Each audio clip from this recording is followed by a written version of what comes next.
La différence entre les langues sémitiques et les langues latines,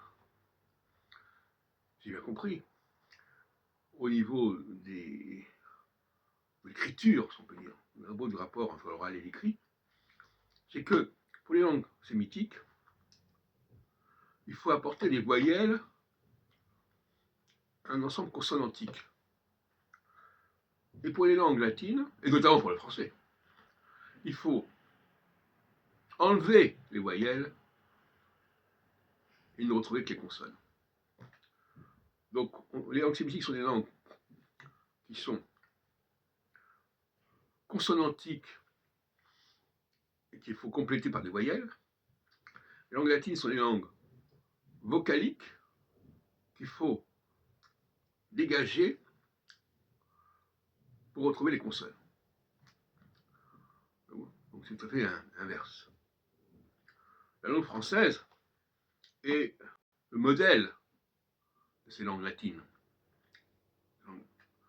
puisqu'elle pratique de manière remarquable cette façon de dégager, d'évacuer les voyelles. Le cas classique que j'ai encore abordé hier, le fameux masculin et le féminin, dans le la, on a la voyelle, dans le masculin, on évacue la voyelle. Je dis, je veux le voir, et je veux la voir. C'est différent. Donc, ce sont des langues qui ont des logiques inverses. Et le sheva,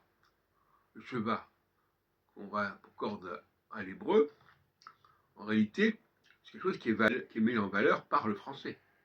Quand je dis je veux le voir, le E de le, il est évacué. Il devient muet.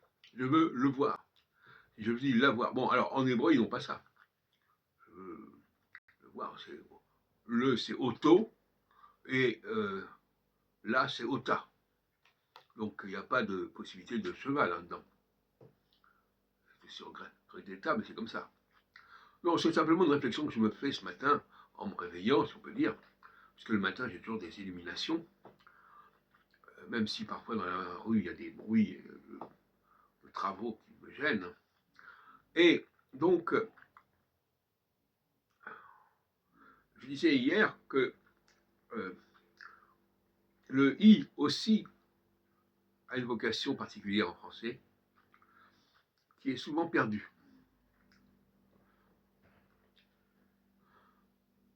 Et que l'anglais, empruntant au français un français ancien, a conservé.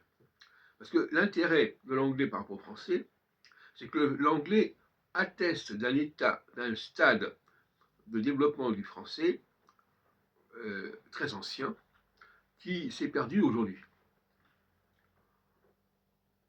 Et notamment, il restitue l'écrit français, qui est écrit neutre. Or, le français, aujourd'hui, n'a pas cette neutralité à propos de l'adjectif, alors que l'anglais l'a conservé.